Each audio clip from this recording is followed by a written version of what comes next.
میرے بھائیوں آج یہ عقیدہ بھی سمجھ کے جائیے، اہل سنت کا اور اہل کتاب کا آپس میں امام مہدی کے اوپر جو اختلاف ہے وہ بھی سمجھ لیجئے، اور اگر یہ بات سمجھ آ گئی تو انشاءاللہ بہت سی باتیں جو ناگفتہ رہ جاتی ہیں سمجھ میں آ جائیں گی۔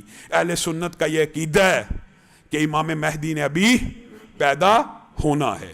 یاد رکھیے اہل سنت کا اجماع ہے کہ امام مہدی ابھی پیدا ہوں گے، باپ کا نام عبداللہ، والدہ کا نام آمنہ ہوگا، ابھی پیدا ہوں گے۔ لیکن اہل کتاب میں سے اور بعض مسلمانوں میں سے یہ دو ہی گروہ ایسے ہیں جن کے نزدیک ان کا مہدی پیدا ہو چکا ہے، پیدا ہو چکا ہے۔ یہودیوں کے نزدیک بھی دجال کو مسیحا اس لیے کہا گیا کہ پیدا ہو چکا ہے، دجال کے پیدا ہونے پہ ہمیں اعتراض نہیں ہے۔ اور بعض لوگوں نے یہ جو فلسفہ سوچا کہ پیدا شدہ ہیں صرف ظاہر ہوں گے، یہ اہل سنت کا عقیدہ نہیں ہے۔ اہل سنت کے عقیدے میں یہ ہے کہ وہ پیدا ہوں گے، اور کس گھرانے میں ہوں گے یہ ایک لمبی چوڑی تفصیل ہے، انشاءاللہ کبھی وقت آیا اس کے اوپر بھی مفصل بات ہوگی۔ دجال کا پیدا ہونا یہ بھی اہل سنت کا اجماع ہے کہ دجال پیدا ہو چکا ہوا ہے۔ دجال کیا اولاد آدم میں سے ہے؟ اس مغالطے کو بھی دور کر لیجئے ہمیشہ کے لیے۔ دجال بذات خود جو شخصیت ہے وہ کسی سسٹم کا نام نہیں، کوئی کتاب کے اندر لکھی پڑی یہ جو اس طرح کا جی دجالی مافیا، دجالی سسٹم، دجالی کرنسی، یہی دجال ہے، یہ بات نہیں ہے۔ البتہ یہ چیزیں اس کے لیے معاون ثابت ہو سکتی ہیں، معاون ہوں گی بھی، لیکن یہ دجال نہیں ہے۔ دجال اولاد آدم میں سے ایک شخص کا نام ہے جس کے بارے میں رسول اللہ صلی اللہ علیہ وسلم کی احادیث واضح ہیں۔ پہلی حدیث رسول اللہ صلی اللہ علیہ وسلم نے کہا اس امت کے اندر 30 جھوٹے دجال کذاب آئیں گے، ہر ایک یہ دعویٰ کرے گا کہ میں اللہ کا نبی ہوں، بس یاد رکھنا میں محمد صلی اللہ علیہ وسلم آخری نبی ہوں، میرے بعد نبی کوئی نہیں۔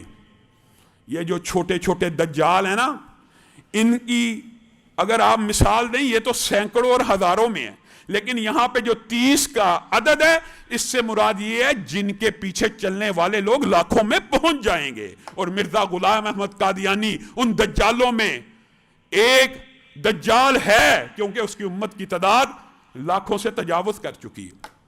یعنی 30 بڑے جھوٹے پیدا ہوں گے، اور آخر میں جو جھوٹا آئے گا وہ ابتدا میں نبوت کا دعویٰ کرے گا۔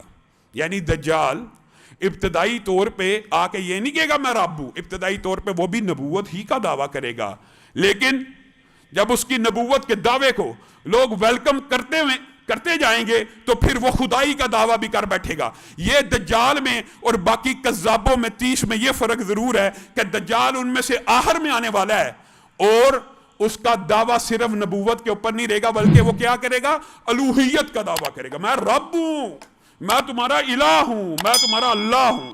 میرے بھائیوں سننے کو آج آپ کو ہو سکتا ہے یہ بات بڑی چنبے کی لگے کہ کوئی بندہ آ کے کہ میں رب ہوں، تو لوگ اس کے اوپر ایمان کیسے لائیں گے؟ لیکن میرے بھائیوں آج آپ نے غور کرنا ہے، اللہ کی قسم ہماری مسلمان امت کی حالت تو یہ ہے کہ ہم چھوٹے چھوٹے کاہن، چھوٹے چھوٹے جادوگر، چھوٹے چھوٹے شعبدہ باز لوگوں کے اوپر بھی اس طرح ایمان لے کے آتے ہیں جیسے ولی اللہ ہیں۔ جو بندہ کاہن ہے، شیطان زیر تسلط ہے، شیطان کے ذریعے آپ کے ساتھ پیدا ہونے والے کرین سے خبریں لاتا ہے، آپ اس کے پاس چلے جائیں، وہ آپ کو بتائے گا تو گھر سے یہ کھا کے آیا ہے، تو نے بچپن میں یہ کیا، 5ویں کلاس میں تھا یہ ہوا، 10ویں میں تھا یہ ہوا۔ آپ کے دل میں کوئی اور خیال نہیں آئے گا، آپ کہیں گے یہ ولی اللہ ہے۔ وہ کاہن ہے بدبخت، وہ جادوگر ہے، اس نے شیاطین کو اپنے قبضے میں لیا ہوا ہے۔ اگر آپ اس چھوٹے لیول کے کاہن کو ولی اللہ سمجھتے ہیں تو وہ جو بڑا دجال ہوگا جس سے پاس استدراج کی بعض ایسی قوتیں ہوں گی، حدیث میں آتا ہے بندے سے پوچھے گا میرے پہ ایمان لے کے آتے ہو؟ میں رب ہوں، نہیں لاتا۔ اگر میں تیرے باپ کو قبر میں سے زندہ کر دوں، لے کے آئے گا؟ ہاں لے کے آؤں گا، کیونکہ یہ رب کی صفت ہے۔ وہ ایک جن کو حکم دے گا کہ اس کے باپ کا حلیہ بدل کے نکل کے سامنے کھڑا ہو جا، جن شیطان اس کے باپ کا حلیہ بدل کے آ جائے گا سامنے اور اس کو اس کے باپ کی باتیں بتائے گا، وہ بندہ بیچارہ بہک جائے گا۔ کہ یہی میرا رب ہے, یہ میرا باپ اس نے زندہ کر دیا. میرے بھائیوں